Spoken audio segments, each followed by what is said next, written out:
Let's learn how to use QuiltPaper, an app that creates unique graph papers.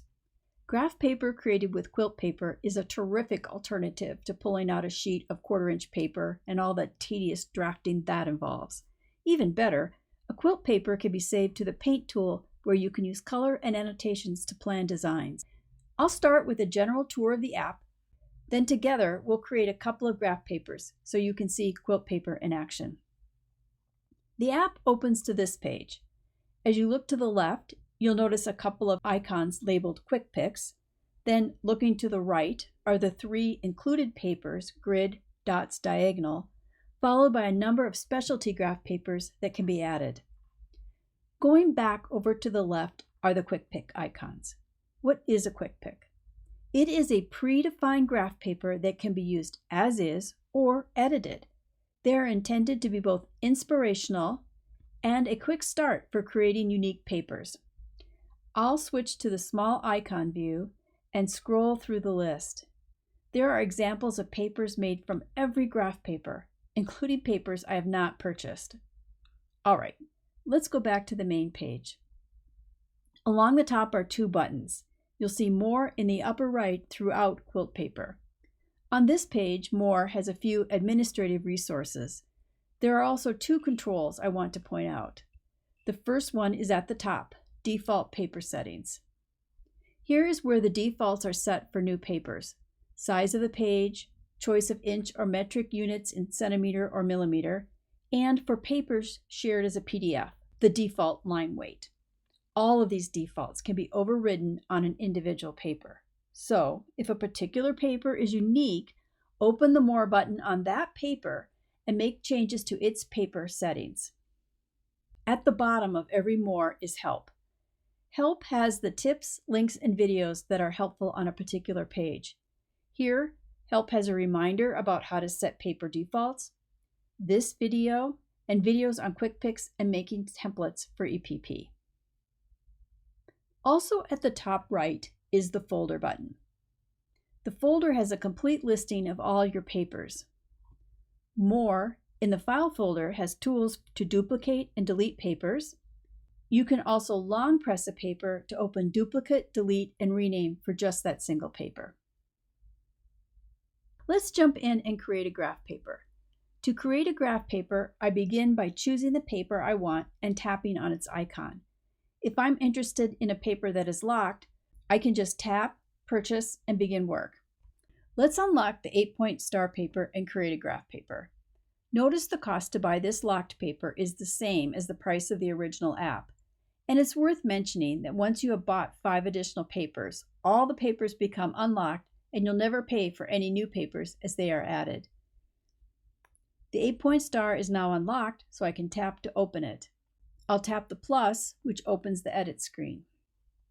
Every graph paper opens the same way, a starter layout to the left, and on the right is the toolbar. The top tool is highlighted, so a tap anywhere opens it. The star menu controls the overall pattern and size. Scrolling through the list, I can see the effect of each pattern on the layout.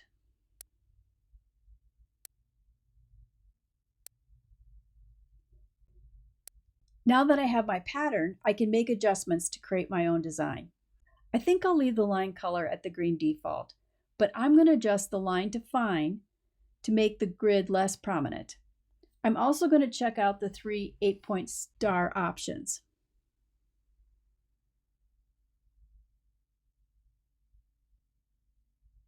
There are even more possibilities. Next on the toolbar is sashing. I can add sashing by increasing its size, either by tapping to gradually increase or tap in the input box to add a specific value. Next is borders. The most straightforward option is to pick a border color and add even-sided borders. However, I can set the switch for custom and get control over the width of the border on each side. One way to get back to even-sided borders is to use the Undo button at the top of the page to step back to the earlier version with even borders. I've decided against a border and will remove it with a tap to the green color tile, which closes the color and stops display of the border. Center hole is an interesting option that has been added for English paper piecing templates. It's not really helpful for creating a graph paper. However, if you are interested in EPP, go to More and tap the Help button to check out the video on how to use quilt paper to make EPP templates. Next is image. There can be many projects that dropping an image behind a graph paper would be helpful. This tool lets you add an image with controls to resize and adjust its placement. The palette gives you control over the color of the lines in your graph paper. It opens with the paper's current palette selected. From there, you can scroll through additional palettes or add your own custom palette. To create a custom palette, just tap Add. The app will use the palette selected when the add was tapped as the starting point. Set a name if you'd like.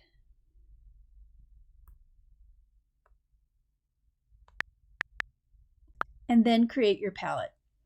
Colors can be set by either changing the RGB numbers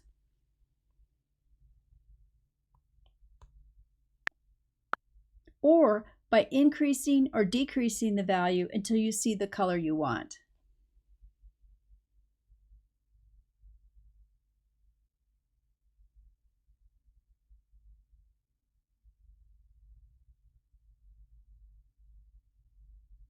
Also, notice in the paper layout to the left that the line colors have instantly updated with the first new color.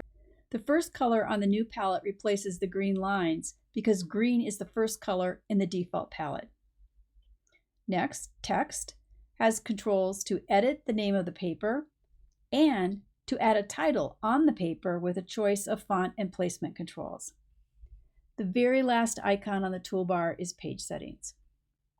As I think about printing or sharing, I check the paper size, orientation portrait or landscape, and the margins.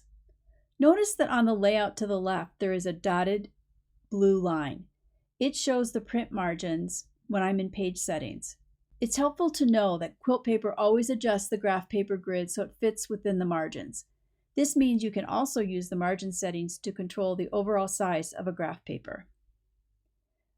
By making a small adjustment to the side margins, I can actually get rid of a column in my design.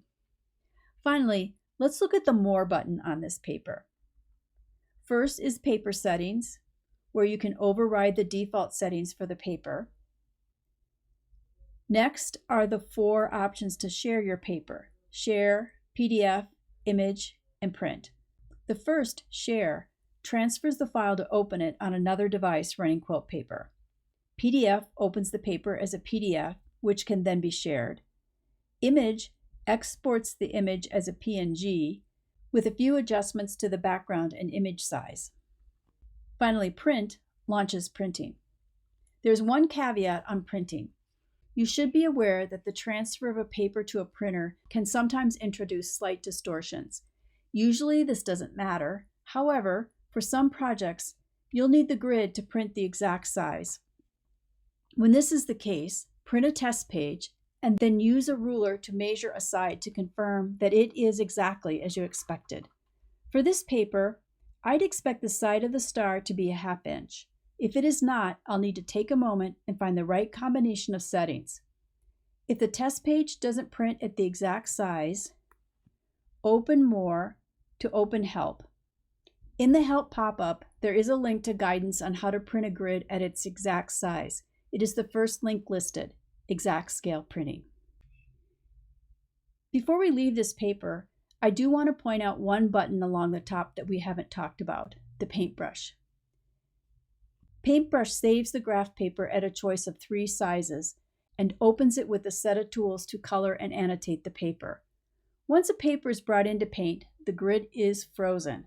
So if you later realize you need to make a change to the grid, you'll need to leave paint, make edits to the grid, and then bring the revised paper into paint and begin again. Open More to get to Help and find the video on using paint. Leaving paint, we are returned to the list page for 8-point star papers.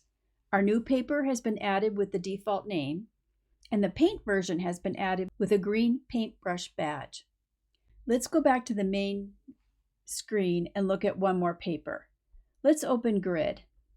I'll tap the plus to add a new paper. Right away, you'll notice the Grid toolbar on the right is different from the toolbar we had for creating the 8-point star paper. Scanning the toolbar from the bottom up, we recognize these tools. They are the standard tools generally available on all the papers. At the top of the toolbar are the tools unique to a particular paper. The main control is always first. The Grid 1 menu has the columns and rows switched to make it easy to create a grid with a specific number of rows and columns, say 5 by 7 blocks. If I turn off the square switch, I can create a grid with rectangles.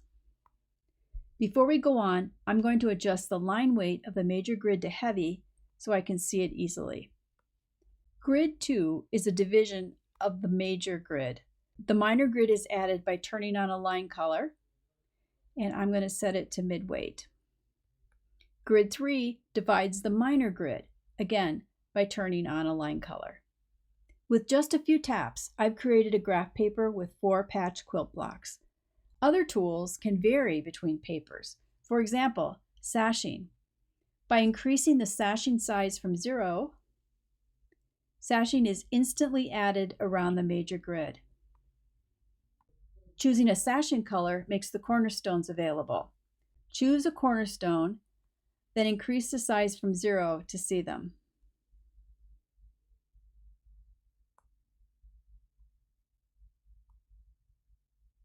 Let's look at one more, triangle. Triangle creates half square or quarter square triangles in the paper. Turn on a line color to add a triangle. The bar at the bottom sets whether the triangle will be placed across the major, minor, or subdivision grid.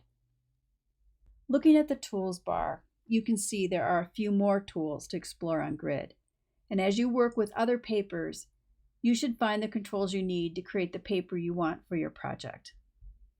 And that's the overview on how to use quilt paper. Enjoy exploring all the tools and other papers. If you have questions or find you can't create the paper you need, please contact us and we'll try to help.